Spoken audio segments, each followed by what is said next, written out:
सज्जनों, आज का प्रसंग बहुत ही शिक्षाप्रद है। भगवान का पेट कब भरता है? भगवान क्या खाते हैं?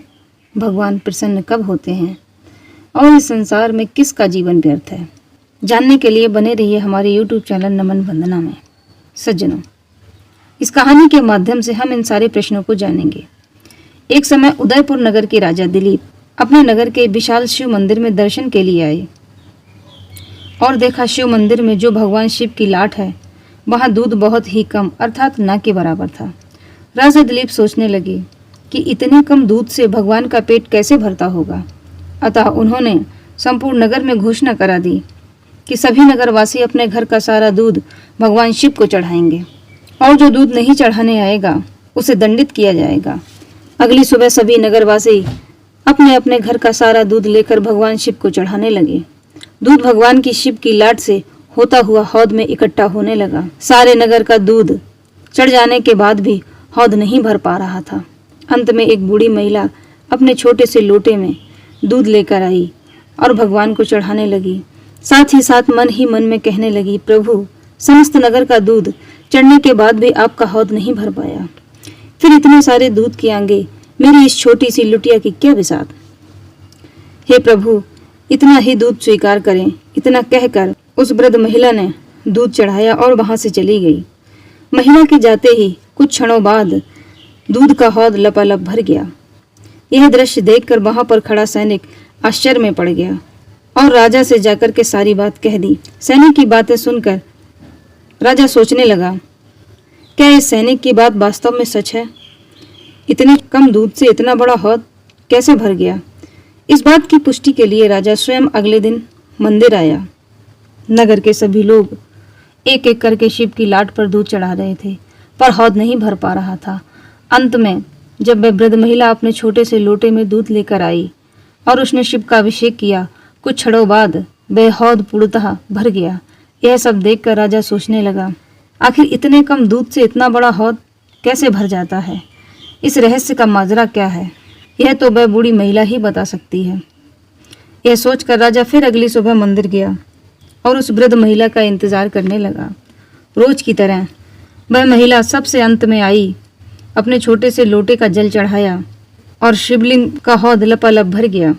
महिला जब जल चढ़ाकर अपने घर की ओर जाने लगी तो राजा भी उसके पीछे पीछे चल दिया। राजा ने घर जाकर देखा, उस वृद्ध महिला के पास एक गाय थी और उसका एक बछड़ा था। उसी बछड़ी के पास में एक चारपाई पड़ी थी जिसमें दो छोटे छोटे बच्चे सो रहे थे। घर में कोई पुरुष नजर नहीं आ रहा था। राजा ने उस वृद्ध महिला से कहा कि हे माँ, मैं आपसे कुछ पूछना चाहता हूँ, क्या आप मेरे सवालों का जवाब देंगी? महिला बोली, आप तो इतने बड़े नगर के राजा हैं, भला आप मुझसे क्या जानना चाहते हैं? राजा बोला, हे माँ, संपूर्ण नगर के दूध चढ़ाने से भी शिवलिंग का हौद नहीं भरता है, जबकि आपके इस छोटे से लोटे से ही शिव जी का हौद कैसे भर जाता है? वृद्ध महिला ने कहा, हे राजन, मैं सबसे पहले गाय का दूध उसके बछड़े को पिलाती हूँ, फिर ग्वाल बालों को पिलाती हूँ और बचा खुचा अपने बच्चों को पिला देती हूँ। अंत में जो शेष रह जाता है वही दूध लेकर मैं श्रद्धा और आस्था के भाव से शिवलिंग पर चढ़ाती हूँ। इसी से शिवलिंग का हौद भर जाता है। राजन, आप स्वयं सोचिए, क्या महादेव का पेट दूध से भरता है? नहीं राजन, नहीं, कभी नहीं। भगवान दूध या 56 भोग के भूखे नहीं होते हैं। भगवान प्रेम और भाव के भूखे होते हैं।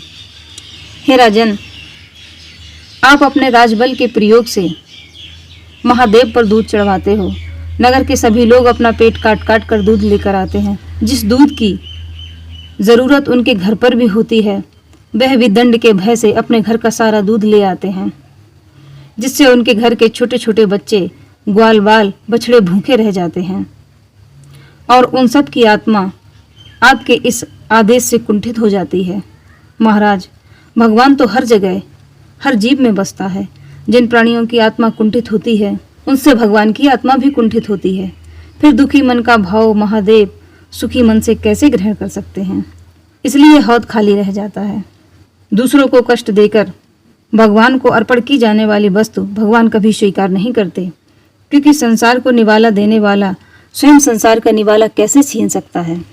हे राजन, एक बात याद रखना, यदि तुम किसी से धन छीन कर, हड़प कर, ठग कर या अधर्म के नाम पर धन इकट्ठा करते हो, और संसार के दिखावे के लिए उस धन में से कुछ हिस्सा दान भी कर देते हो और भगवान को भी अर्पण करते हो, तो भी भगवान आपसे कभी प्रसन्न नहीं होगा। किसी को भूखा प्यासा रखकर या किसी असहाय दीनहीन प्राणी या दुखी व्यक्ति को देखकर भी आपका मन उसकी सहायता के लिए नहीं मचलता, तो आपकी पूजा व्यर्थ है और आपका दान भी व्यर्थ है, जिसे भगवान कभी स्वीकार नहीं करते। हे राजन, भगवान को तृप्त करने का अर्थ है संसार का तृप्त रहना। यदि आप भगवान को प्राप्त करना चाहते हो तो अपने मनोभाव को बदलो, भगवान स्वयं मिल जाएंगे। अगर आप अपने बुजुर्गों का आदर नहीं करते, उनके भोजन पानी वस्त्र औषधि आदि का प्रबंध नहीं करते, तो भगवान आपसे कभी प्रसन्न नहीं हो सकते। घर आए कुत्ते को भी लाठी मार कर भगाते हो, तो भगवान सदैव आपसे दुखी ही रहेंगे। यदि आप समस्त जीवों पर दया भाव नहीं रखते, सब लायक होते हुए भी मुसीबतों की मदद नहीं करते, सहायता नहीं करते, तो आप सदैव दुखी रहते हो। इस संसार में उसका ही जीवन व्यर्थ है। भगवान को खुश करने का अर्थ है दूसरों को खुश करो। भगवान को खिलाने का अर्थ है दूसरों को खिलाओ। विश्वास मानिए, आप भूखे को भोजन देकर मंदिर में जाओगे तो भगवान आपसे अवश्य प्रसन्न होंगे और आपका भी मन शांत रहेगा। सज्जनों, एक बार एक शिव भक्त गंगा से जल लेकर भगवान शिव को अर्पण करने के लिए पैदल यात्रा कर रहा था। मार्ग में एक रेगिस्तान पड़ा और वहां पर उसने एक गधे को देखा। गधा प्यास से व्याकुल हो रहा था। प्यास की वजह से उसके प्राण निकलने वाले थे। शिव भक्त ने देखा रेगिस्तान की तपती धूप में पानी की कमी के कारण गधे की स्थिति बड़ी दयनीय हो गई है। यदि उसे पानी न पिलाया गया तो कुछ क्षणों बाद वह अपने प्राण त्याग देगा। अतः उस शिव भक्त ने निर्णय लिया कि वह अपना गंगा जल इस गधे को पिलाएगा और महादेव से विनती की कि हे प्रभु, मैं इस गधे को मरता हुआ नहीं देख सकता और न ही इसे मरता हुआ छोड़ सकता हूँ। आप मेरे जल को इस गधे के मुख से ही स्वीकार कर लें। सज्जनों, उसके इतना कहते ही गधे से महादेव प्रकट हो गए और अपने शिव भक्त को दर्शन दिए। सज्जनों, जिसके जीने से बहुत से लोग जीते हैं वही जीवित कहलाता है। जो सबको खिलाता है, अपना पेट तो पशु पक्षी भी भर लेते हैं, पर जो लोग सेवक बंधु वर्ग दीनों पर दया नहीं करते, उनके जीवन का कोई महत्व नहीं। जीवित रहने के लिए तो सूअर भी मल खाकर जीवित रहता है, पर जीवन उसी का सफल समझना चाहिए जो खुद के जीवन से औरों को भी जीवन दान दे। मैंने पर दिए गए तीनों प्रश्नों के उत्तर इस प्रसंग के माध्यम से आप तक पहुंचाए जा चुके हैं। अतः आशा है कि आपको हमारा प्रसंग पसंद आया होगा। इसलिए वीडियो को लाइक करें, शेयर करें और कमेंट जरूर करें। साथ ही साथ हमारे चैनल को सब्सक्राइब भी कर लें ताकि हमारे आने वाली सबसे पहली वीडियो सबसे पहले पहुंचे आप तक। धन्यवाद। अपना ध्यान रखें।